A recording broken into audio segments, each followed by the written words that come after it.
Christ.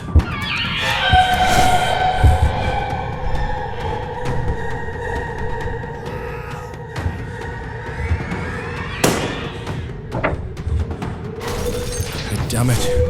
Missed. Oh, God.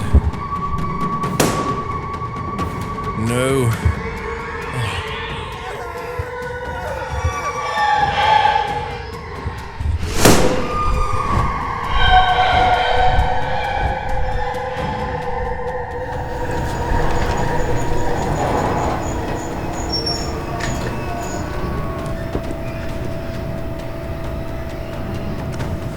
No.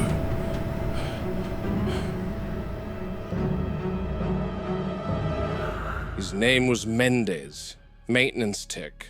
Good worker by all accounts, up on the scaffolding running a routine check on the upper supports. That's when they came at him. Pterosaurs, fast and silent, dive-bombed him in quick succession. Not random either, coordinated.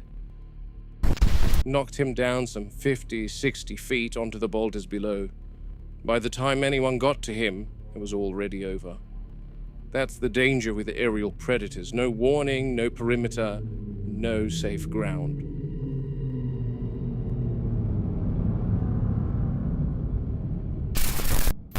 A terrible, terrible tragedy. And I was stuck between a rock and a hard place myself. They are incredibly agile in the air. And on top of that, tranking the pterosaurs would have killed them. The sedative would work very fast and they would plummet, crashing into the ground. Ed Regis assured me that everyone responded appropriately and promptly, and Mendez's death was an unfortunate disaster. I was under the impression that he was harnessed to the scaffold, considering how high up he was working, but talking to some of the other workmen at the aviary, they say that there are 12 harnesses available, and there's usually 18 workmen per shift. So again, spared no expense, I see, John. Anyway, rest his soul.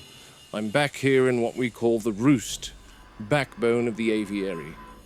Cave structure carved into the rock face, shielded from wind, rain, and most of the light. It gives them height, darkness, and privacy. Everything a flying animal needs when it isn't in the air. You take that away from them, and you don't just stress them, you unbalance them. Smells just like what you'd expect, a chicken coop.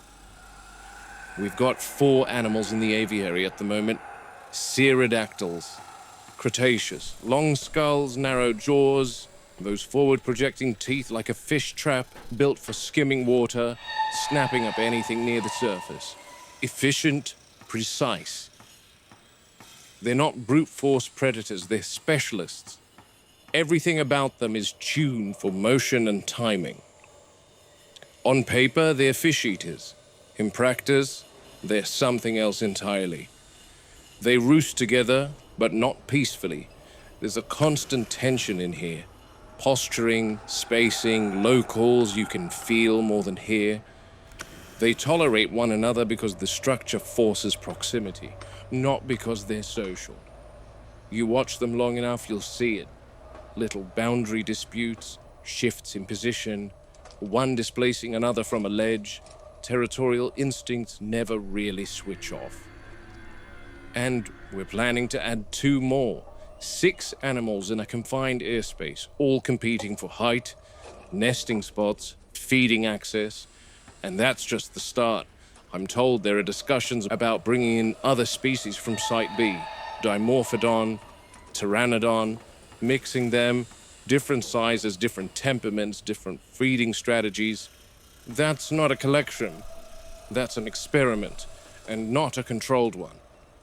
The dive bombing, that's what worries me most. What happened to Mendez wasn't random. That behavior is instinctive.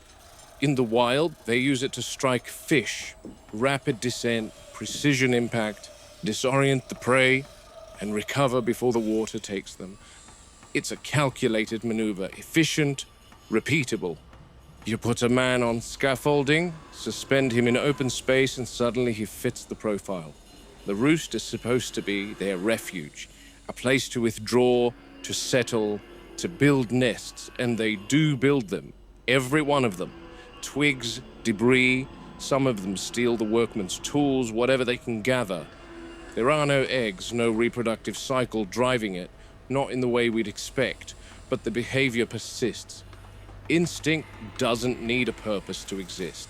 It just needs an outlet.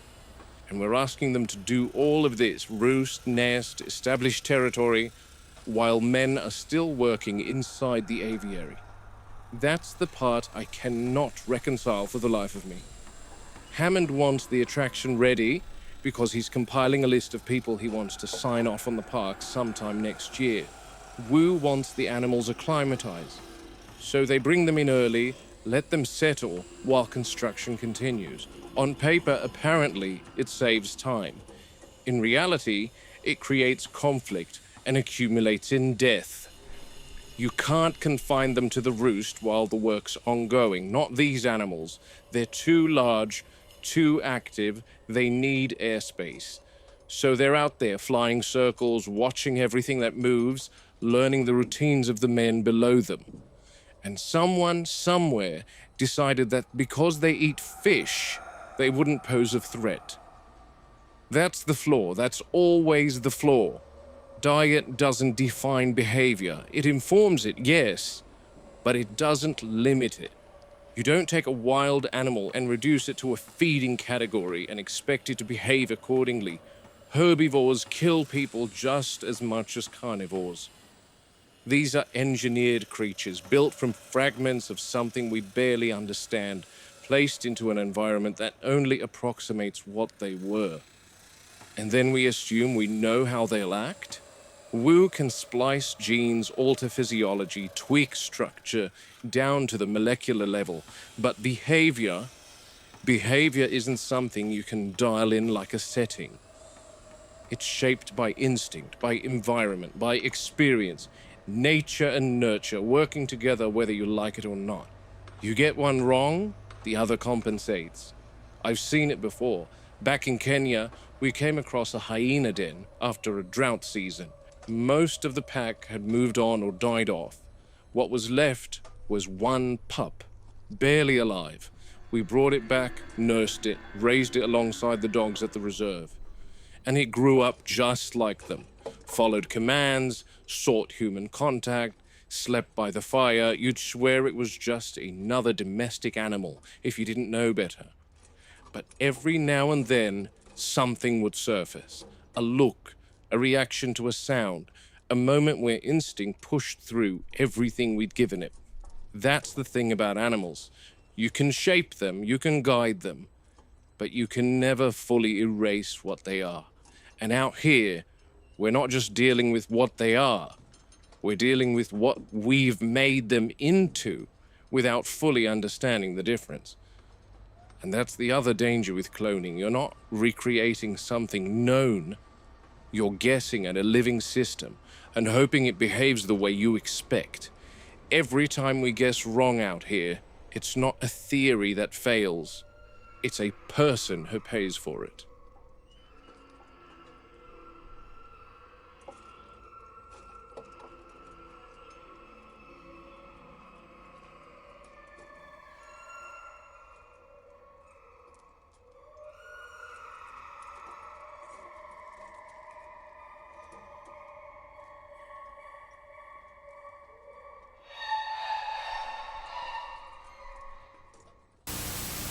Just give me a minute, Robbie. I want to document their release. No problem, Muldoon. Just say when. Thanks. I'm currently within the marine reptiles walkthrough, under the aviary. This tank on the right is part of that exhibit, and this one on the left is not. This tank is still empty, and its occupants are due for transfer from Site B soon. The animals coming will need an aquatic section to their enclosure, so that's where they'll be going, even though they aren't marine reptiles. Visibility's good, glass is clean, no particulate in the water. Light penetration's decent, though it drops off quickly toward the far end. Robbie should be directly above me now with the transport container.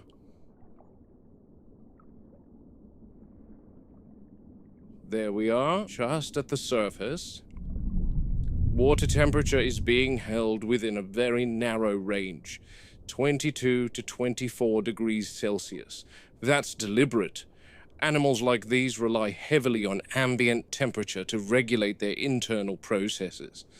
Too cold and their metabolism slows, digestion stalls, muscle response drops off, they become lethargic. Too warm, and you get the opposite. Elevated metabolic demand, oxygen consumption spikes, stress levels increase. In a closed system like this, that can kill them quicker than anything else. There's also oxygen saturation to consider.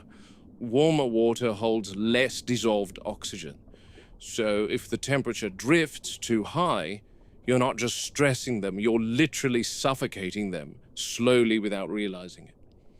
At this stage, they don't have the reserves to compensate. Temperature control isn't comfort, it's survival. That's what all these control systems are in place for. Go for it, Robbie. Yep. Robbie's opening the container now.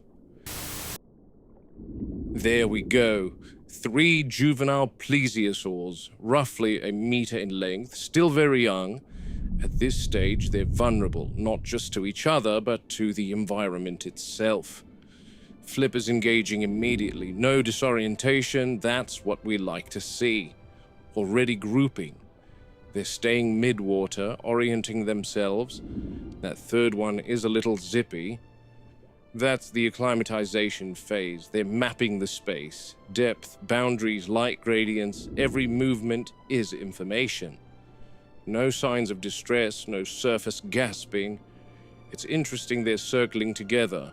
Could be early-stage grouping behavior, or just mutual orientation in an unfamiliar environment. Hard to say at this stage. But it's a good sign, means they're thinking, not panicking. They'll take a few hours to fully settle. For now, they're alive, stable, and adapting. That's about as much as you can ask for on day one.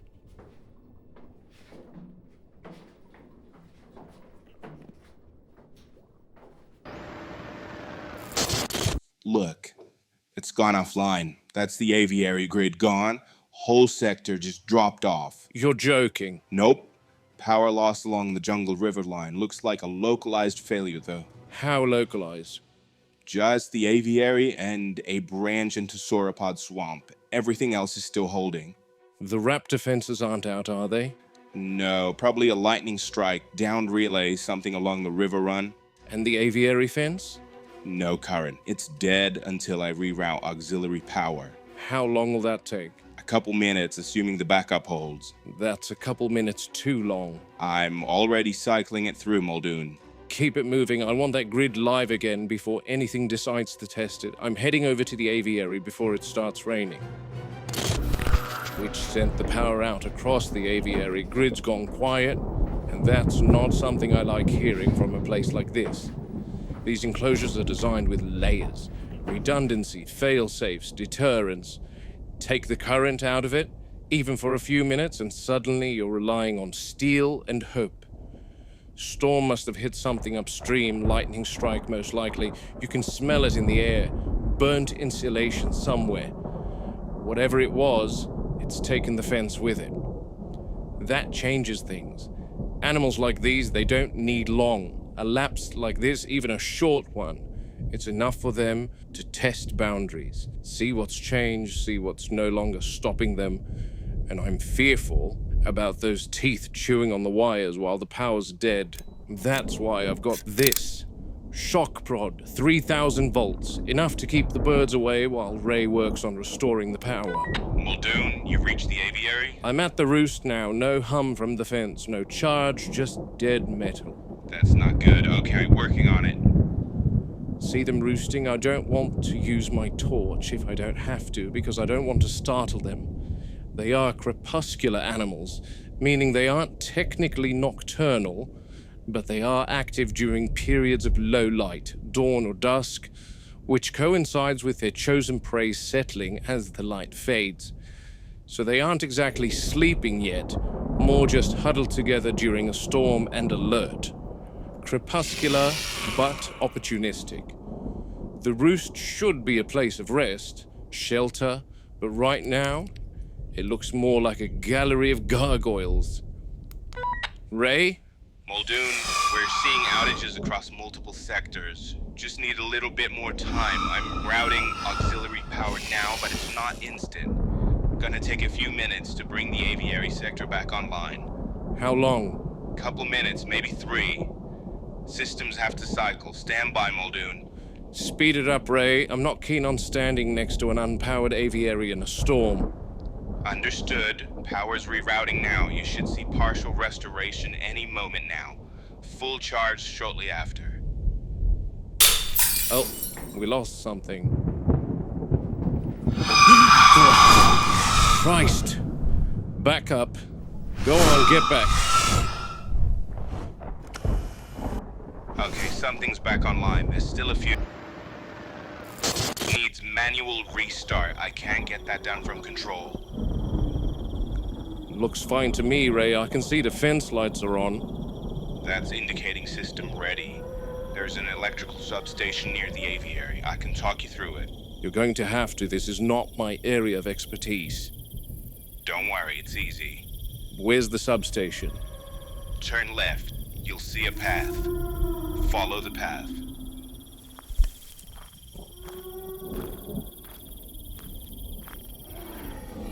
I can see the substation. Takes a few pumps, then restart the line to the aviary grid. Yep.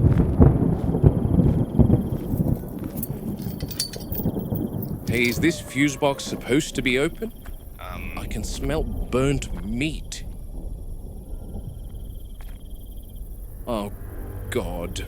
You seeing this, Ray? Is that a compy? Yep, and she's cooked. Oh, man. Think we know what caused the power outage here. Bloody hell. Don't touch it, Muldoon. You don't say. Just another thing to add to your glitch list, Ray. This isn't going to be some underground labyrinth like the maintenance shed again, is it, Ray? No, it's just a room at the bottom of the stairs. Okay. Going down.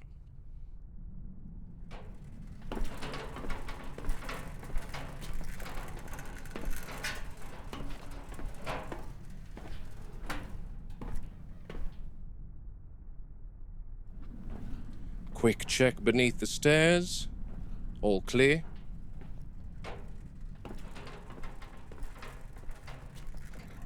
Christ, Ray, there's a really bad smell down here. Yeah, I've tried that already. What now? It's a gray box with 2 columns of 3 dials in it. Christ, give me a second.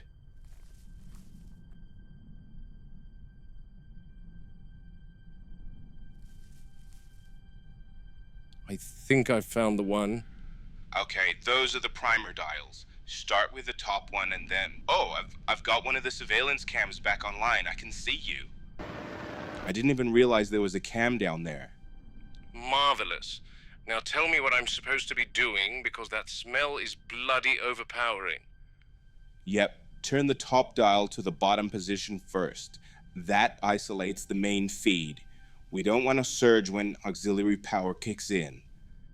Done. What next? There should be a secondary switch panel just below. Again, 3 toggles in a row. I see them. Flip the middle one first. That engages the backup relay. Middle switch is up. Good. You should hear a hum start to build. I hear flies buzzing. Now wait 2 seconds, then bring the left switch up. That'll route power to the aviary sector. Left switch is up. All right, we're halfway there. Voltage is climbing on my end. Final step, turn the bottom dial slowly clockwise until you hear it lock. There. That's it. Auxiliary grid is live. I'll take your word for it. You should see the fence outside begin to... Muldoon, is Robbie with you? What? No. Then who's that behind you? What?